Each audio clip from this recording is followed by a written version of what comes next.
Hello everybody and welcome back for another video. Today we're going to be talking about the demolition crew with a focus on San Francisco. Now when you start looking into San Francisco, there's a lot of interesting structures, including this place called Sutro Baths, which has been talked about by a lot of people, but it's just one of many. And when you start looking into San Francisco in the early 1850s, you see kind of what you would expect to see as far as development, sparse populations, relatively simple structures, things sort of line up. But as you move a little further into the timeline, for instance, 1866, this amusement park opened, and it was actually more than an amusement park. It was a conservatory, a museum, a zoo, had an aquarium, and all of this in 1866. And we're told there was another fire in San Francisco in 1851, another great fire that destroyed 3/4 of the city. So you're talking about people in this fledgling city that are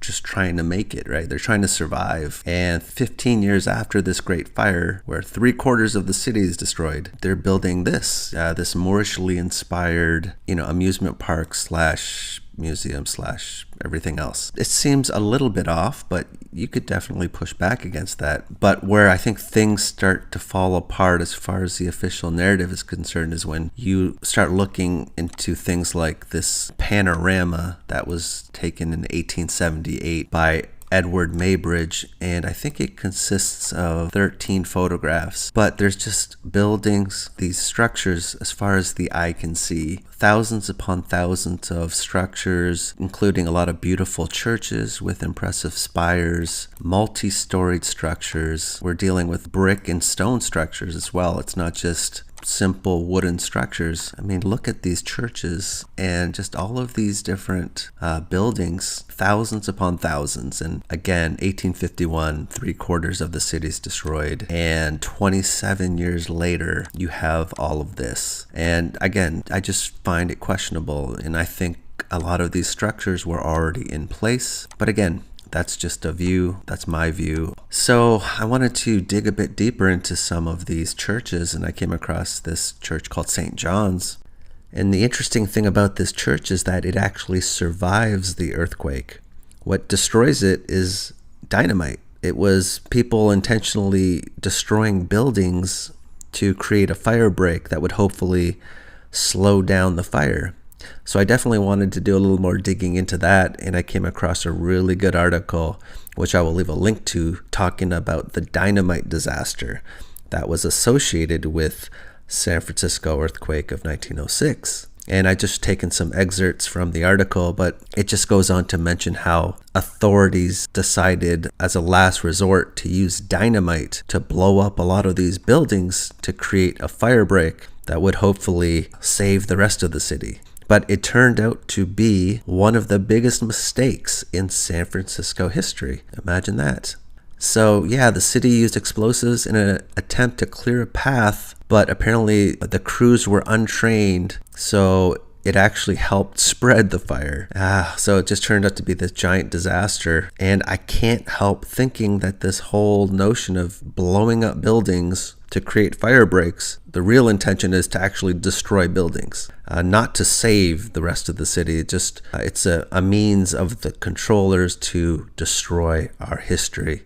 But again, that's just my view. But again, we go on to read that the soldiers and firefighters, so the army was brought in, the soldiers and firefighters kept falling back and setting off explosions as they went, trying to make these fire breaks that would slow down the fire, but it wasn't working for them. And the next day, the fire and the dynamiting continued. And when you just look at the sheer numbers of the destruction, we had 522 city blocks utterly destroyed, 4 square miles, almost 2,600 acres, 28,000 buildings utterly destroyed. And like I said, I think this whole notion of intentionally dynamiting buildings to slow down the fire is a cover story. I'm sure it's a successful technique in certain situations, but I think the idea here is there was too many buildings that were already in place. Again, that's my view. And the actual plan was just to destroys many of these structures in an attempt to hide our history. That's my view. And there was a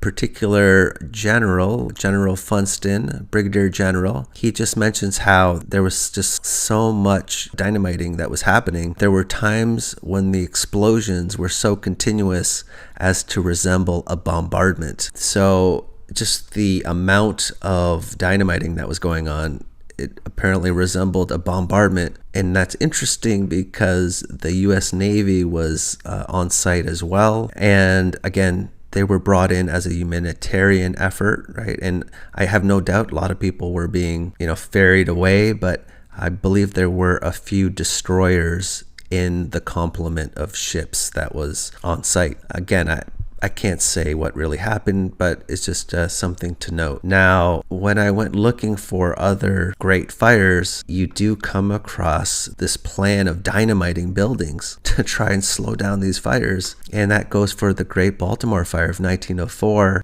where the leveling of the buildings by dynamite was a desperate attempt to arrest or stop the spread of the fire. And again, Great Fire of Baltimore, more than 1,500 buildings were completely leveled. So we're told, again, it's a plan to try and help, but I think what's actually happening is a deliberate attempt to destroy these buildings. And another interesting component of this is in San Francisco, there was this veteran fire chief, Dennis Sullivan, and apparently he was the man with the plan, and he had knowledge about how to carry out this plan of dynamiting these buildings to stop the fire. But he died near the beginning of the earthquake. He died, so nobody knew how to implement the plan. So firefighters and military personnel were just randomly blowing up buildings.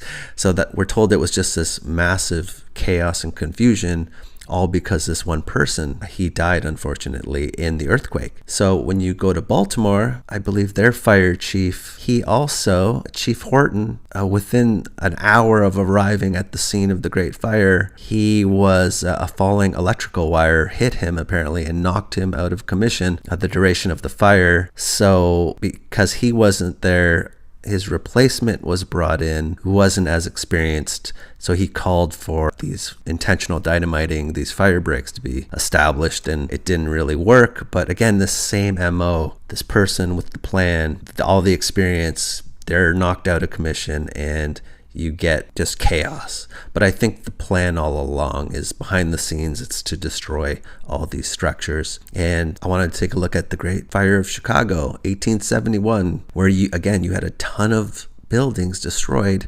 And we're talking, again, stone, brick structures, 17,000+. And when you start looking into Chicago, the military was there again, this Lieutenant General Philip Sheridan. When you start looking into him, came across an interesting article talking about how he saved Chicago not only once, but 3 times. But this is great. In reference to the Great Fire of Chicago in 1871, as that inferno grew, Sheridan, he raced around blowing up buildings in the fire's path. But it gets better. Simultaneously, he had to battle for more dynamite with others who had the same idea. So a bunch of people just decided they needed to start dynamiting buildings. Again, I'm sure that this is a strategy that can be used successfully, but I think what's happening here is the intentional destruction of structures, of buildings, under the guise of helping.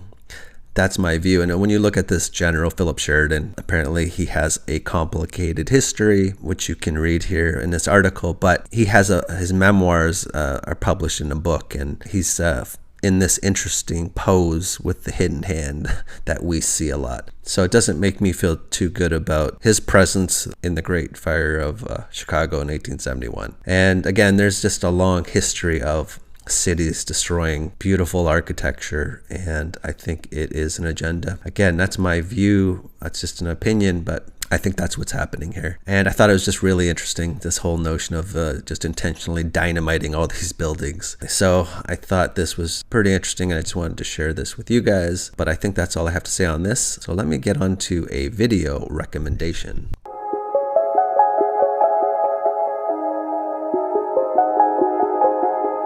Now, I saw this video a few years ago and I just thought it was really good. And if you're someone who's interested in alternative history, then I think you'll probably like this video. And I believe it's only gotten a little over 5,500 views, so I think a lot of you would appreciate it. Now, I can't speak to the rest of the videos on this channel, but I would like to highlight this specific video. And I don't think that this channel is still active even. I think his last video upload was over or close to 2 years ago. So I can't speak to that, but as far as this video, really good, talking about this star fort in northern Manitoba in Canada. And it's just really interesting because I'm talking remote, far in the north of Manitoba. And this town in Manitoba where this star fort is called Churchill, and it's considered the polar bear capital of the world. So yeah, very remote. And in previous videos, I've touched upon how we might have had a different climate in our past. And a lot of structures that we're being told are from the 1800s, 1700s, 1600s might indeed be significantly older than that. So this video touches on that, I believe, a little bit as well. And I think it's just a little over 13 minutes long. So worth a watch. I'll leave a link in the comments. And I think that's all I have with regards to that. Now, I just wanted to give another thanks to my patrons, and as well as I got some new patrons. Thank you very much, much appreciated. And thanks to all of you again. And I think that's all I have for you today. So until next time, take care. Bye.